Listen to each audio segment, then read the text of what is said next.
남자가 혼자서 욕구를 해소하는 방법은 이미 많이 알려져 있습니다. 영상을 보고 하는 것부터 사진과 글을 보고 하기도 하며 심지어는 상상으로도 해결이 가능하죠. 반면 여자들의 자기 위로에 대한 정보는 많이 없습니다. 여자는 어떤 것을 보고 무엇을 생각하며 또 일주일에 몇 번이나 어떻게 해결을 할까요? 그래서 오늘은 여자들이 자기 위로를 얼마나 많이 하는지 또 어떻게 하는지 알아보겠습니다. 아직 모르고 계셨다면 영상을 끝까지 시청해 주세요. 구독과 좋아요, 알림 설정 사랑합니다. 남자는 혼자서 자신을 위로하는 다양한 방법이 있습니다. 많은 사람들이 주로 하는 영상을 보고 손으로 하는 것부터 시작해서 자신이 좋아하는 여자의 사진을 보고 하기도 하며 자극적인 글을 보면서 하기도 합니다. 기구를 사용하기도 하고요.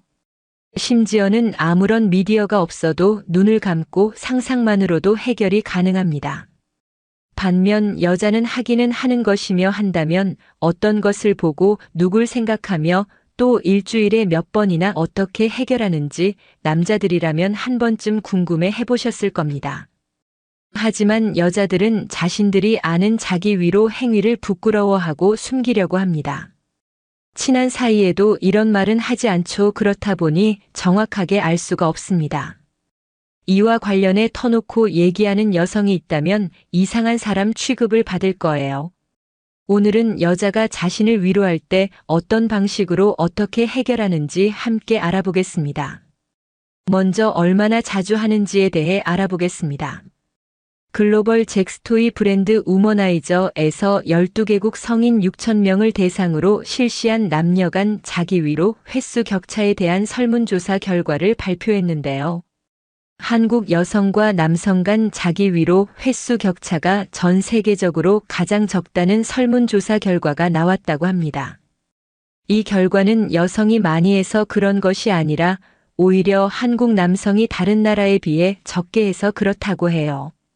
다른 국가 남성의 일주일 자기 위로 횟수는 한 주당 4.4회였는데 한국 남성의 경우 주마다 자기 위로 횟수가 2.3회로 평균 횟수보다 절반가량 낮았다고 합니다.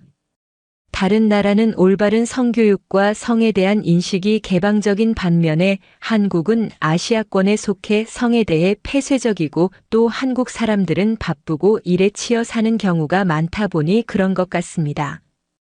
반대로 한국 여성의 경우 주당 평균 자기 위로 횟수는 6.7일에 한 번이었으며 12개국 평균 7.4일보다 높았다고 합니다. 남자들은 결혼 유무와 상관없이 자기 위로는 그냥 해야 하는 하루의 마침표 같은 것이죠. 그럼 여자들은 남자들처럼 성욕을 느낄 때 어떻게 해결할까요? 여자들도 남자들처럼 욕구가 강해서 동영상을 시청하고 자신이 좋아하는 연예인 등의 사진이나 글을 보며 혹은 상상으로 자기 위로를 할까요? 30대부터는 여자의 성욕이 더 강하다고 하는데 말이죠. 이를 궁금해한 케이스 웨스턴 리저브 대학 심리학과 로이 바우마이스터 교수도 이 질문에 대한 답이 궁금해 논문들을 찾기 시작했습니다. 1965년부터 현재까지 모든 논문, 특히 남녀의 욕구 차이를 다룬 모든 논문을 정리를 했습니다. 첫 번째 연구에서는 성적 욕구를 얼마나 자주 느끼냐는 질문에 의식적으로 일주일에 서너 번 이상 욕구를 느낀다고 남성은 92%, 여성은 52%가 답했다고 합니다. 남성이 압도적으로 높지만 여성도 상당히 욕구가 높다는 걸 알 수 있습니다. 그러면 남자와 여자의 잠자리 생각에 빈도 차이가 있을까요? 욕구가 높으면 당연히 잠자리에 대해서 더 다양하고 많은 생각을 하겠죠. 이와 관련된 연구에 따르면 매일 잠자리 생각을 한다라는 항목의 남자는 50%, 여자는 20%가 긍정적으로 대답을 했다고 합니다. 즉, 무의식적으로 남자나 여인, 여자나 성적 욕구를 느끼는 것이죠. 또 다른 연구에서는 일일 평균 성적 충동 횟수가 남자는 5회 정도, 여자는 2회 정도로 남자가 더 많긴 하지만 여자도 성적 충동을 꽤 많이 느끼고 있었다는 결과가 나왔습니다. 그렇다면 여자들은 이와 같은 욕구를 느낄 때 어떻게 해결을 할까요? 욕구가 생길 때마다 남자와 잘 수도 없는 노릇입니다. 여자들은 욕구가 생길 때 어떻게 해결을 하는지 알아보겠습니다. 첫 번째, 샤워기 수압을 이용해서 한다. 샤워를 하다가 그곳에 샤워 호스를 대고 수압을 강하게 만든 뒤 몇 분간 대고 있으면 절정을 느끼는 여성도 있다고 합니다. 혹시 샤워 시간이 오래 걸리는 여성이 있다면 한 번쯤 의심해 볼 만하겠죠. 두 번째, 손으로 해결한다. 가장 오래되고 자연스러운 유구한 역사를 가진 방법입니다. 손만 깨끗하게 유지한다면 번거로운 것도 없고 바로 할 수 있으니 간편합니다. 이는 약 3분의 1의 여성들이 선호하는 것으로 나타났습니다. 세 번째, 여성을 위한 동영상을 본다. 여성용 영상 시장은 점점 커지고 있습니다. 남성 소비자보다 충성도가 높다는 메리트도 있기 때문에 빠른 속도로 커지고 있죠. 여성의 기분을 잘 알아주는 친여성적인 스토리와 촬영 기법, 그리고 멋진 남자 배우들의 달콤한 속삭임, 아무래도 남성 위주의 하드함을 받아들이기 힘든 여성들도 많기 때문에 이와 같은 여성을 위한 영상도 꽤 선호되고 있다고 합니다. 약 4분의 1의 여성들이 선택했습니다. 네 번째, 남성을 위한 동영상을 본다. 남성을 위한 영상을 보는 여성도 꽤 높은 수치를 차지하고 있습니다. 아무래도 여성 전용 영상 시장이 커지고 있다. 한들 아직 남성용 시장에 비하면 작기 때문에 다양한 남성용 영상에서 기분이나 취향에 따라 작품을 골라볼 수 있다는 점 때문에 남성용 영상을 본다고 합니다. 특히 격렬하게 하고 싶은 생각이 들 때는 이쪽을 더 선호한다는 라는 대답도 있었습니다. 약 5분의 1이 안 되는 여성이 선택했습니다. 다섯 번째, 야릇한 기분이 되는 만화를 읽는다. 약 5분의 1 여성이 선택한 항목으로 현실적인 것은 받아들이기 힘들어하는 여성들이 선택하고 있는 방법이라고 합니다. 아무래도 좋아하는 이상형이 있는 그림체를 선택할 수 있고 영상과는 다르게 텍스트를 읽어가는 재미가 있기 때문에 꽤 수요가 있는 것 같습니다. 여섯 번째, 기구를 사용한다. 약 10분의 1의 여성들이 선택한 항목으로 여자의 자기 위로를 떠올릴 때 오이나 바나나 혹은 다른 기구 등을 떠올리시는 분이 많은데 생각보다 많은 이들이 기구를 사용하지는 않습니다. 이질감이 느껴져 거부감이 있는 것은 당연하고 관리와 소음 또한 신경 쓰이죠. 그래도 여유가 있다면 이쪽이 만족도가 더 높다는 대답을 했습니다.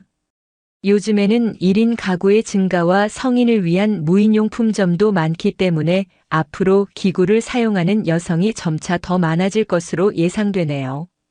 이외의 대답으로는 남성 취향의 이미지를 본다, 여성 취향의 이미지를 본다, 야릇한 기분이 되는 소설을 읽는다, 참는다 등등의 선택지가 있었습니다. 어떤가요? 남성과 비슷하면서도 조금씩 다른 점이 흥미롭지 않나요? 여성도 남성만큼은 아니지만 꽤 자주 성욕을 느끼며 이와 같이 다양한 방법으로 생각보다 자주 풀고 있음을 알 수 있었습니다. 여성의 자기 위로는 뇌에 흐르는 다양한 신경화학 물질을 생산해 건강에 좋습니다. 즐거움과 만족감을 주는 세로토닌과 도파민이 분비돼 우울증 예방이 되고 스트레스가 풀립니다. 그리고 엔도르핀과 옥시토신도 분비되어 친밀감과 애정의 감정 또한 느낄 수 있다고 합니다. 이 물질들은 고통에 대한 지각을 낮추며 스트레스를 해소하고 기분을 전환시켜주는 효과가 있다고 합니다. 살면서 스트레스를 받을 일이 많은데 스트레스를 혼자 풀 수 있는 좋은 방법이죠. 프로락틴이라는 수면과 연관된 호르몬의 분비를 도와 숙면을 취할 수도 있고요. 불면증 예방과 치료에도 도움이 되고 긍정적인 호르몬이 뿜어져 나오는 자기 위로 안 할 이유가 없겠죠. 자기 위로를 통해 오 선생을 못 만나도 너무 걱정하지 마세요. 아직 부끄럽고 창피하다는 감정과 자신의 몸에 대한 반응이 낯설고 익숙하지 않아서 그럴 수도 있습니다. 오늘은 여자들이 어떻게 얼마나 자주 욕구를 해결하는지에 대해서 알아봤습니다. 남성들과 비슷하면서도 조금씩 다르고 생각보다 많은 여성들이 욕구를 느끼고 다양한 방법들로 이미 해결하고 있었죠. 중년사랑위원회는 중년의 모든 사랑을 응원합니다.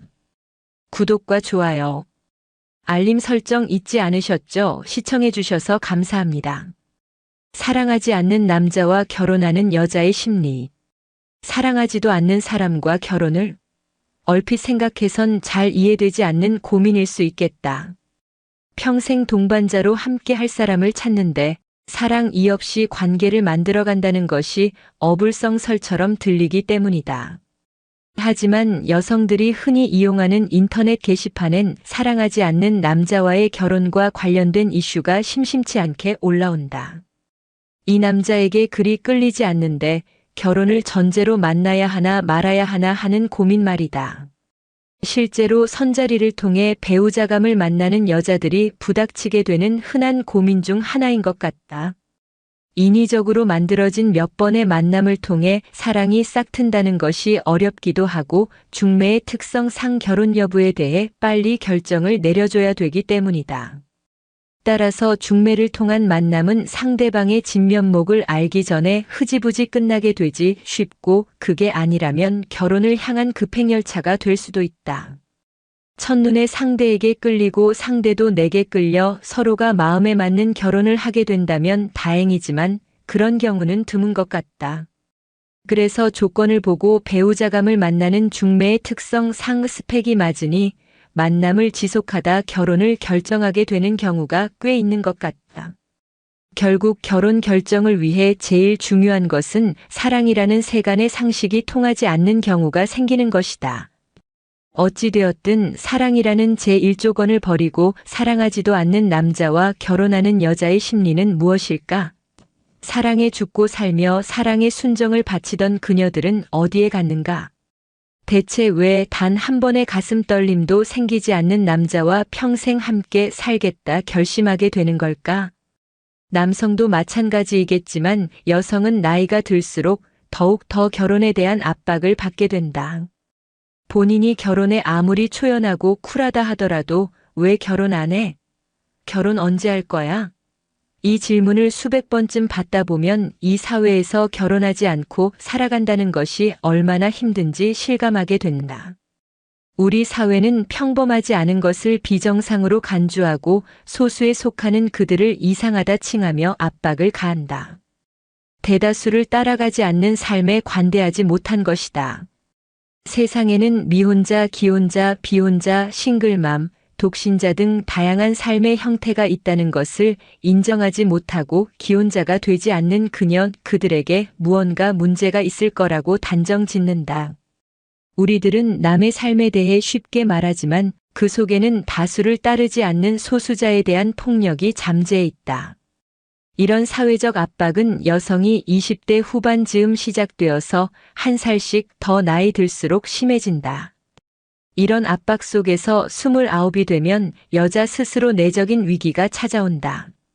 30이 되면 30대가 되면 자기 삶이 피폐해지거나 총체적인 변화가 올 것이라는 위기감을 느끼게 되는 것이다. 사실 30대의 삶이 그리 크게 변하는 것은 없는데도 나쁜 남편 만나 맘고생하며 사는 기혼의 삶이나 이혼녀의 살보다는 지금이 더 나을 수 있는데도 아직까지 결혼하지 못한 나는 뭔가 부족하고 문제가 있는 게 아닌가 하는 자기 의심을 품기 시작한다. 그러면서 남자들은 어리고 예쁜 여자만 찾는다는 주변의 이야기에 불안해지기 시작한다. 나는 이제 더 이상 여자로서 매력적이지 않은 걸까? 이렇게 나이 들수록 형편없는 남자한테 도매가의 세일까지 해서 팔려가는 건 아닐까 두려움이 스멀스멀 올라온다. 영영 결혼 못하고 말년에 가족도 없이 쓸쓸하게 죽어가는 모습이 상상되기도 한다. 아, 끔찍하다. 역시 빨리 결혼해야 하는 걸까? 그렇게 임자 없는 문 여성들은 소수자를 용서 못하는 현실에 등 떠밀려 벼랑 끝에 선 기분으로 결혼정보회사에 가입하곤 한다. 가입비 수백만 원을 내고 소등급 매기듯 학벌, 직업, 연봉, 집안, 재산 등으로 자신의 가치를 매긴 후 남성들의 프로필을 받다 보면 자존감은 더 내려간다. 그래, 나 별로구나. 왜 좀 더 어릴 때 여우같이 좋은 남자 꿰차지 못했을까? 이런 나를 좋아해 줄 남자가 있을까? 중매쟁이는 기왕이면 사자 들어가는 직업으로 만나게 해주겠다며 수백만 원을 요구하고 결혼하면 뭘지? 차? 병원? 해주실 수 있나요? 하며 노골적인 제안도 한다. 진열대의 상품이 되어 자신의 하자와 가치 없음을 몸으로 느끼고 보면 이제 누구든 나를 데려가 주기만 하면 고맙겠다 그런 생각까지 하게 된다. 정신적 가치인 사랑이 별로 낄 자리가 없는 것이다. 그렇게 여러 조건을 맞추어 한 번 만남에 수십만 원 내고 남자를 만나게 되면 세월이 더 흐르기 전에 어서 빨리 결혼해야 한다는 내적 압박과 결혼은 사랑보다 조건이다 세뇌시키는 사회적 압박에 혼란스러워지기 시작한다. 과연 뭘 기준으로 남편감을 골라야 하는 걸까? 죽고 못 살아 결혼했는데 무능력한 남편 때문에 바람 잘 날 없다 호소하는 결혼 선배 언니들의 조언은 더욱 더 여자를 흔든다. 남자 뭐 별거 있니? 살아보면 다 똑같아. 무엇보다 능력이야 능력. 살아보면 경제적으로 힘든 게 제일 힘들다 사랑. 사랑만 가지고는 못 살아. 그래서 남자가 조건이 괜찮으면 끌리지 않는데도 결혼을 고민하게 되는 것이다. 더욱이 남자가 자상하고 자신을 좋아해주며 결혼하자 조르면 정말 심각한 고민거리가 될 수 있는 거다. 이 남자와 살면 사랑받으면서 풍족하고 행복하게 살 것 같기는 한데 이런 남자 앞으로 만나기 힘들 것 같은데 단 하나 부족한 게 끌림. 놓치면 후회하지 않을까? 살다 보면 사랑이 생길까? 이런 고민 말이다. 사실 옛날 옛적 상대의 얼굴도 모른 채 부모의 뜻에 따라 결혼했던 우리 할아버지, 할머니들도 아기 낳고 알콩달콩 잘 살곤 했으니 결혼은 사랑이 필수여야 행복하다 그렇게는 말 못하겠다. 하지만 이런 고민에 댓글을 달아주는 사람들은 하나같이 그 결혼 다시 생각해보라 조언해주고 있었다. 본인이 그렇게 살고 있지만 너무나 공허하다면서 조건 때문에 헤어졌던 옛 애인에 대한 그리움에 가끔 잠을 이루지 못한다면서 이 결혼 물을 수 있다면 무르고 싶다면서 사랑 없이 시작했어도 세월이 가며 정이 쌓여 잘 살고 있는 부부들도 있으니 사실 이 문제의 정답은 없을 것이다. 하지만 사랑하지도 않는 남자와의 결혼이 고민된다면 한 발 물러서서 자기 마음을 들여다보면 좋겠다. 내가 결혼하려는 이유가 무엇인지, 혹시 두려운 현실에 대한 도피처로 결혼을 고려하는 건 아닌지, 결혼을 막연한 구원으로 생각한다면 심각한 착각일 테니 말이다. 결혼은 또다시 당신이 직면해야 할 현실이 될 것이고 싱글일 때는 생각지도 못했던 골치 아픈 문제들이 또다시 등장할 것이다. 그래서 부부에는 전우애라고 하지 않는가. 서로 의지하면서 인생의 고난들을 함께 헤쳐나가야 할 부부는 전우와 같은 그런 사이더라는 인생 선배들의 조언이 괜한 건 아니지 않겠는가.